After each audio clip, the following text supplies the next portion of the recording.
ময়দা ও সুজি দিয়ে এই টিফিন রেসিপিটা বাড়িতে বানিয়ে দেখতে পারেন। নমস্কার, আমি রুমি। আপনাদের সবাইকে আবারও একটা দারুণ স্বাদের রেসিপিতে স্বাগত।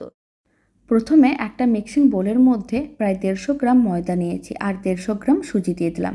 এবার আমি দিয়ে দিলাম 120 গ্রামের মতন চিনি। অল্প একটু লবণ দিতে হবে, খুবই সামান্য পরিমাণ। আর দিয়ে দিচ্ছি অল্প একটু জায়ফলের গুঁড়ো।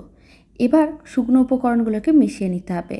তারপরে দুধ দিয়ে দিতে হবে 1 কাপ। আর খুব ভালো করে মিশিয়ে নিতে হবে। মিশ্রণটা এরকম একটু ঘন করে বানাতে হবে। 5 মিনিট রেখে দিয়েছিলাম, এখন 5 মিনিট পরে দেখাচ্ছি চিনিগুলো মেল্ট হয়ে গেছে। এখন অল্প একটু বেকিং সোডা দিয়ে খুব ভালো করে মিশিয়ে নিতে হবে।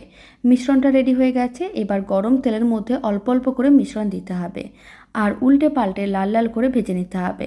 তাহলেই রেডি হয়ে যাবে দারুণ স্বাদের এই বড়াগুলো। বাড়িতে বানিয়ে দেখতে পারেন, খেতে বেশ ভালো হয় আর বানানো তো একেবারেই সহজ। বাড়িতে বানালে কমেন্ট বক্সে জানাতে একেবারেই ভুলবেন না খেয়ে আপনাদের কেমন লাগলো।